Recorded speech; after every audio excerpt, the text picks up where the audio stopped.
It's Nutrigenetics today. It is Fertility Tip Tuesday with Alice, the creator of the Fertility Answers app, and Dr. Raquel, who's going to hop on in a moment. So Nutrigenetics, yesterday we started talking about genetics, and now we want to talk about nutrigenetics, because it's important to understand that even if you have done genetic testing, that you understand how nutrition can actually influence in a positive manner things that you can't change, which you can't change your genetics, but you can actually positively influence them. So Dr. Raquel has such an interesting background. If you've come on our Tuesday shows, then you know that she runs the Fertility Advantage and that she is a very rare naturopathic MD. It is waiting for her to join here. She is connecting. Hi, Dr. Raquel. Hello, everyone. Good to see you. So just as a reminder, what's so unique and interesting about Dr. Raquel is that when she was going through her medical school, in order for her to become a naturopath, she had to study things. You want to turn down your computer, actually, Raquel, and then we won't hear feedback on IG. Okay. Is that better? Perfect. That's wonderful. Okay. Whenever I have to hear myself more than once, it just is crazy making.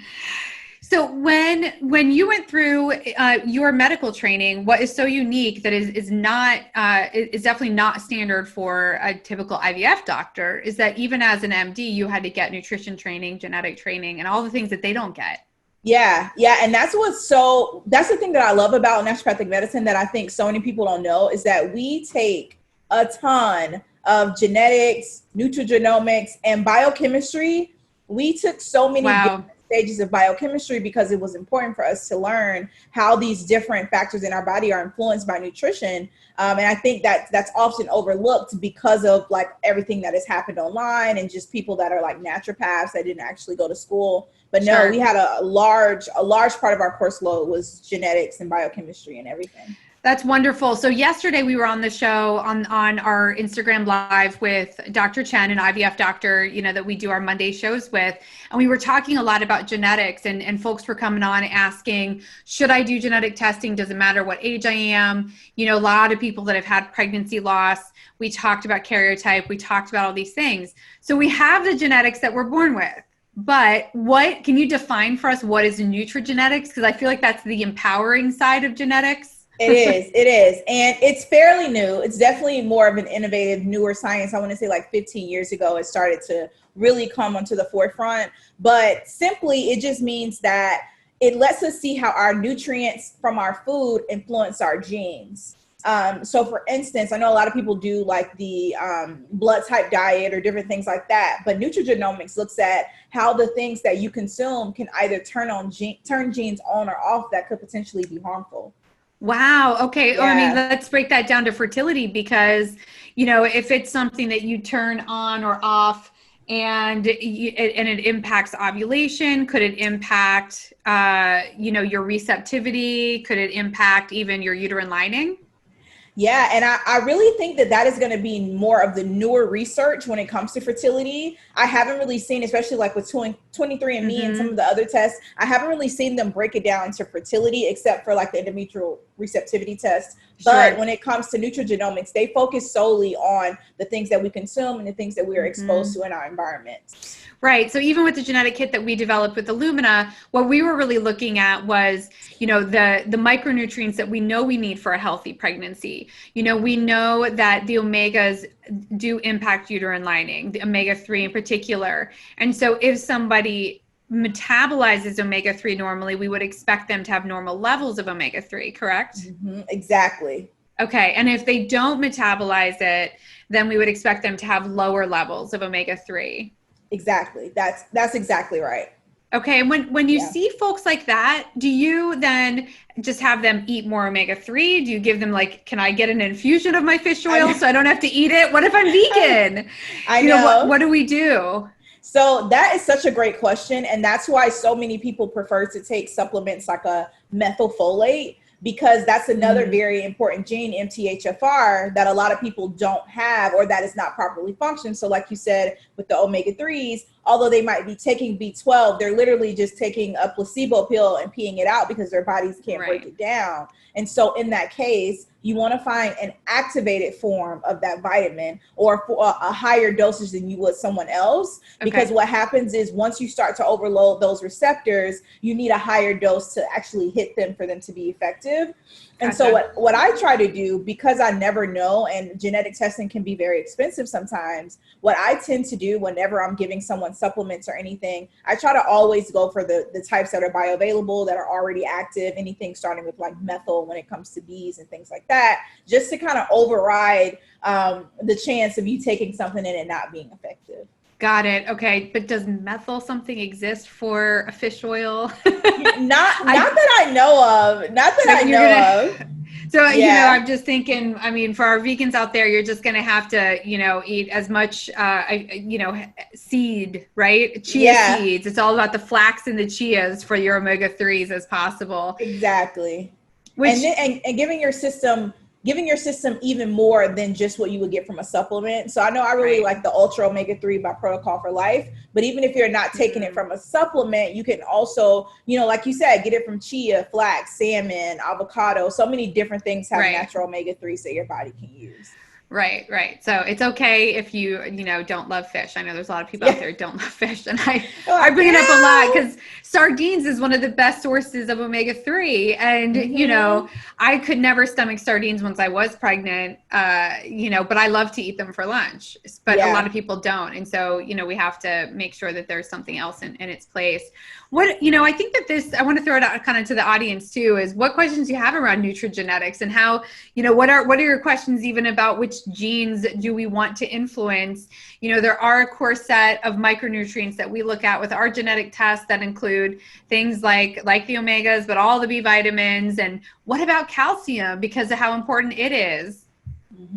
No, exactly. And one thing that I found today when I was just looking up some research about it is how many things are influenced by nutrigenomics, or how different foods can affect your genes and vice versa. And it was showing that it doesn't only affect your eating behaviors, but it also affects your food reactions. And I thought that was so cool because sometimes I know I would meet a lot of patients that are like, oh, I constantly crave salt, or I constantly crave sugar. And you would think it was just you. Or a lot of people would say, oh, coffee doesn't do anything for me, or something like that. And when they would do a genetic test, they would see that they're slow metabolizers, or their body can't break down the nutrients that you need to actually metabolize coffee. So I really love nutrigenomics because it's showing us that we literally are, everybody is a completely their own being.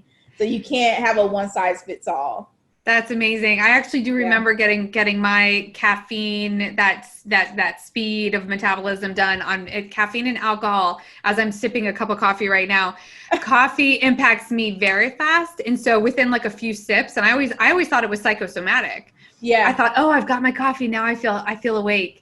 But it actually is that I'm a super fast metabolizer of it. So a very little amount wakes me very much up. And I think that's what is so promising about this research, because it really will help. I know I saw an article that said, imagine coming into the doctor and your prescription is like a food journal, or like a diet specific for you. Wouldn't that be amazing? That would be amazing, because that's so true. Like, one person might do very well on keto. One person might actually feel horrible. Like, I had some classmates who were vegan and they felt horrible. They felt constantly lethargic, just not themselves. And they started to slowly introduce meat, and they were like, wow, I have so much energy. Exactly. It's just because we can't all follow one diet. Yes, exactly. I love that so much, because I mean, there are certain nutrients that definitely go into, you know, fertility optimization. Because I tend to talk about omega all the time, just because there's so little for us to do to like really prepare that uterine lining, even if we're trying ourselves, and increase blood flow to the uterine lining, right? When we were doing our micronutrient research and we saw how important omega-3 was for that. And then that balance. Can you speak to us a little bit about that omega-3, omega-6 balance? Because you're just a wealth of information on this topic. Yes, I wish I had my biochemistry pathway, but I don't. But it's really cool because our body actually needs both. So when Alex talks about omega-3s are going to be more anti-inflammatory. What's cool is that they both come from the same pathway, but your omega-3s are going to be more of like your fish, seeds, nuts, things like that. And that's going to be more anti-inflammatory. where omega-6 is going to be pro-inflammatory. So these are things that encourage inflammation, like meats, dairy, and things like that. But what's important is that you don't need one without the other, because we need our pro-inflammatory foods or our pro-inflammatory nutrients, so that if we are exposed to something that we should not be exposed to, our body can activate and go into form. So you never just want one part of your system to work. You want that pro-inflammatory cascade to be working as well. That the way that you just explained that is so helpful and easy to understand. And it's the same conversation of like good cholesterol, bad cholesterol, right? Yeah. If you never, infuse your diet with good cholesterol, you're going to make your body overproduce bad cholesterol, right? Exactly. Okay. That makes tons of sense to me. So, I know this is the frustrating part of like being alive today is like, eat a lot of this, but not too much of that. Yeah. Eat a lot of this, but make sure it's in balance to that. It's like, it is so hard to be like, am I doing it right? Yeah. So, for those of you who are, factoring in, like, what are your constraints with like when it comes to food and how you're eating to optimize your fertility on this Nutrigenetic conversation? Have you all done your 23andMe? Have you done the fertility genetics report yet? We're still like in beta mode on our own report, just still gathering all the research. And we do have about 600 people have already taken the test, but talk to us. Yeah, I know. And then it's fascinating. We have just with 600 people, guys, this is how powerful genetics is. We have 270 million data points on 600 people. What? I know it's just incredible. That's because insane. I know it's nuts how much information we have on ourselves. So this is the quietest our lives have ever gone in terms of questions. We're just hitting a home run. We're telling everybody everything they need to know. And nutrigenomics is complex too. It's like, wait, what is that word? It's kind of hard to really know what that really means. But I want to give an example that I thought was so cool. Right. I even pulled out like my old textbook or my old notes. Good. But I thought it was so cool because our professor at the time, he showed us a graph of two brothers from the same exact family. And one of them, they both had a gene for type 2 diabetes. And so one brother actually just continued to like live in his same environment, eat the same foods, not really exercise, kind of follow some of the same behaviors as his family. Whereas the other brother, who knew he had this same gene, started to practice more like healthy eating patterns, having a more Mediterranean diet, having like adequate exercise. So one brother actually developed diabetes and the other brother did not. And this brings up an important part in genetics, is that just because we have a gene does not mean it has to be turned on or off. We influence that. Our environment influences that. So just because you have a certain mutation or a certain gene does not mean that you will develop it. It's the things that you do that can also influence your genes too. That I think is so incredibly relevant, especially now that we have the research that shows that PCOS is genetically rooted. Mm-hmm. And we had a hunch about that because there'd be 3 generations of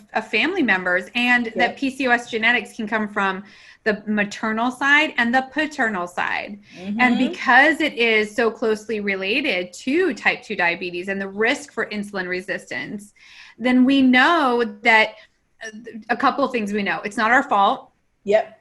Because it's genetically based. Yep. And 2, it's empowering to me that I know that I can either exacerbate my symptoms or I can improve my symptoms. In the exact same example that you gave about the brothers with type 2 diabetes, that to me was a huge kind of wake up call when that research came out that, hey, we have finally isolated at least, this core set of variants for something like PCOS. Yeah. And then to know that positive nutrition, positive lifestyle changes, exercise, because that's something that impacts us, our whole life. It's a metabolic disorder, correct? So, we're talking about our whole life of dealing with this. Yeah, I remember our professor was definitely interesting. He was like not very nice, but he was brilliant. And he literally would show us how different, like literally, I know like a lot of people talk about like different meats having that like kind of burnt, charred thing to them, and how you shouldn't have that. But he showed us in our nutrigenomics class how whenever you burn a piece of meat, I don't know the word exactly, but it literally can switch your genes. So you know how you have ATCG? It literally can cause a SNP to affect your chromosomes from eating too much of a specific type of food. And that just blew my mind. I was like, that's how powerful food is. Yeah. That is how powerful. Mm-hmm. Yeah. That's crazy. Yeah. So Jen K7, great questions are starting to come in. Thanks everybody. Any advice for blood clotting disorders causing miscarriages? How can nutrition impact blood clotting? That's a great question. That's such a great question. I know previously I worked with a patient who had repeated miscarriages. She'd done IVF a couple of times. And what I tried to do in my role was support her with naturopathic medicine. And so what I did was I gave her bromelain, quercetin, and curcumin. It comes together in a supplement, and it was her first time ever taking it before. And the first thing she told me was that, wow, I'm going through my IVF cycle, but I actually feel better now. And she actually ended up getting pregnant and going full term and having her baby and everything. And yeah, it was her first time, and she had done a couple of rounds of IVF. And to me, it was due in part to giving her those nutrients that support inflammation. So it wasn't anything to suppress her immune system, but something to help her immune system actually work properly. So when it came in contact with that fetus, it didn't destroy it, which is what happens with blood clotting disorders. Wow, isn't that fascinating? Jen, Jen K, if you have any follow-up questions, ask away. That is really incredible evidence and very compelling to just understand how that works. That, you know, we certainly hear that a lot in terms of that the immune role. And I don't think it's talked about that often, about how important it is that our immune system isn't taxed while we're trying to conceive, because our own body would attack the fetus that we want to carry. Oh yeah. Yeah. And those blood clots can literally like puncture the placenta, you know, and of course like cut off its oxygen supply so it can't survive. So I always, whenever I would come in contact with a couple who had tried a couple of times, and I look at their blood work and I see that maybe they have like different inflammatory markers that are elevated, I would always start by supporting the immune system. Even if a patient had recurrent pregnancy loss and it was like unexplained, they couldn't figure out why, I still would start with the immune system, because there could be something like underlying. Okay, that's really helpful. And yes, Jen K, we will write out those supplements for you. Oh, and I'll add it into the description when we post this to IGTV. Absolutely. I think that's really important. And you mentioned, Raquel, it actually came in one supplement, so she doesn't have to take 3 different ones. There's actually I'm going to send it to you. Great. Okay, perfect. She's going to send it to me probably right now, because we're also recording this on Zoom. I wish you guys could all see how we have to set this up. We have to record on a Zoom for YouTube and Facebook, but we go live on Instagram. We also have a question about anything to help low AMH. The first, that's such a great question. The first thing that I would always say is like, make sure it's actually low. Exactly. Make sure it's actually low. Alice, you don't even need me. Yes, I do. You already have the answers. No. I mean, I have my opinions. That's so true. You have to make sure it's actually low. That is so important. And when you have the facts, you know, making sure that you aren't taking any birth control, you aren't taking anything, and that your body is being tested properly. Once you know that, what I always like to do is, once again, go back to nutrients. So I really love to use antioxidants. There's a very great antioxidant called alpha lipoic acid. It's very, very, really, really good for improving AMH. And I know a lot of other doctors use like DHEA and CoQ. Those also have been shown to help AMH as well. But always get your DHEA checked first, because if your levels are too high, it can cause infertility. Gotcha. And on that AMH topic, sort of like genetics, it's also not an end all be all. So if it is really low, what we need to focus on is the cohort of antral follicles that are left. Right. And yes, it is an indicator of those antral follicles, but there is a school of thought that says if that there might be a cohort of antral follicles that aren't even signaling at all. Exactly. And if they're not, and then you that's why I made the kitschy comment that I made of like, well, is it really low? And if you're sort of on the cusp, it's like, well, what can we do to just get those antral follicles to wake up? I know. And isn't that where the DHEA comes in and the antioxidants? It's sort of like how we treat men with like low quantities of sperm. It's like, you don't have no eggs, you have some eggs. So like, how can we like enrich them? How can we wake them up? But certainly, you know, certainly all those things and acupuncture, right, could be another really good solution for her. Right? Acupuncture is amazing. We love acupuncture so much. So like Raquel and I love acupuncture. Yeah, it's amazing. It's amazing. Yeah. Yeah, and depending on your age, I think it's I would think I was saying Rachel, but I'm seeing it's Rach Ebe 15. So Rach Ebe 15.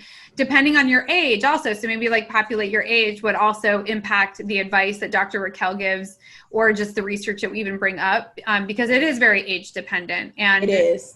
There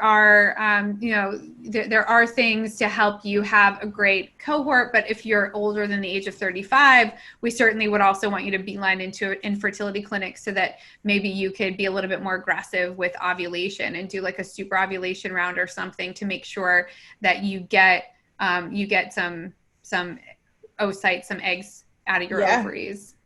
Absolutely. All right, we have Lauren. Lauren, great to see you again.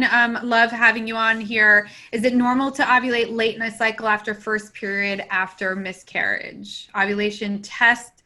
Well, first, let's take the first part of the question because there's two important questions here. Okay. Is it normal to ovulate late in a cycle after first period after miscarriage? So does miscarriage throw off cycles where your ovulation could be all over the place, right? Yeah, exactly. Because your first miscarriage, which I know, I don't want to misquote, and I know Dr. Chen might know a little better, but I want to say your first cycle, they always tell you to give your body an entire cycle to get back to normal, because you don't know after a miscarriage, maybe if there's like some tissue that's being released that might exactly actual cycle. But I would ask Dr. Chen too, but most of the time you want to give your body like a full cycle to get back to normal again.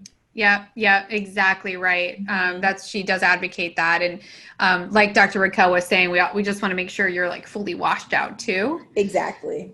Yeah. And then there was a second part of that question. I'm going to scroll back up because I wrote out Jen K, anybody in the comments, I wrote out vital nutrients, BCQ. I'll also write it out on the IG live in the description so you all see it. Lauren asked, ovulation test detected on day 19. So Lauren, clarify if this was an ovulation test predictor or if it was more like UVA life where it actually showed you had a rise of progesterone. Yeah. Could you just clarify for us, because ovulation test detection might mean that you're getting an LH surge. It doesn't necessarily mean you released a hormone. Exactly.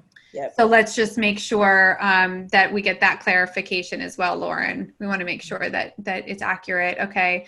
Thanks for the smiley, Jen. Smiling right back at you. Okay, let's see. I'm going down. I love waving at everybody. I mean, there's a few things on Instagram that drive me crazy, but I love the wave. I love the wave. It's so cute. Yeah, you are welcome, Rachie. What other questions do you guys have on nutrigenetics or epigenetics or nutrition to get ready for a cycle? Blinking smile to solid smile. Yeah. Any other questions that you guys have? Well, we still have Dr. Raquel on the line. Otherwise, we can wrap up and just include some of these ideas, in the description. But we're here to answer questions on nutrition and fertility. I think that the underlying thing that Dr. Raquel always advocates is personalized care, personalized medicine. One size doesn't fit all. There is not a slam dunk diet for everyone. Yeah. Rachie's asking, how do we feel about the Whole30? I love the Whole30. I love it for two reasons. One, because it holds you accountable. Because to me, I really love, like, even online, they have so many free like resource guides for you to follow throughout the 30 days. Right.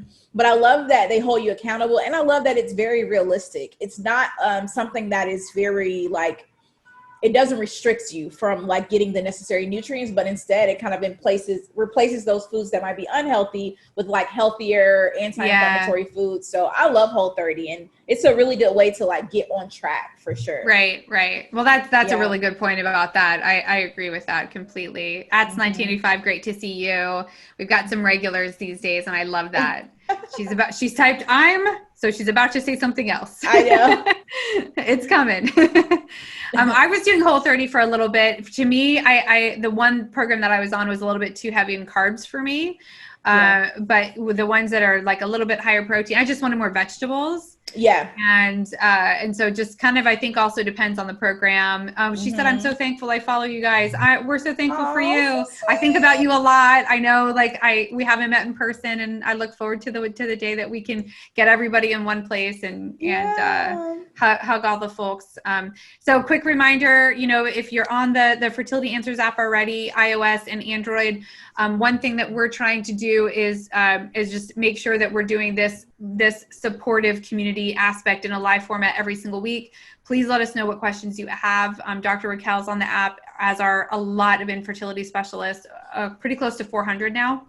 Wow. And also fertility psychologists, Yeah, it's amazing. OBGYNs, you know, we have geneticists, we have embryologists and everything else.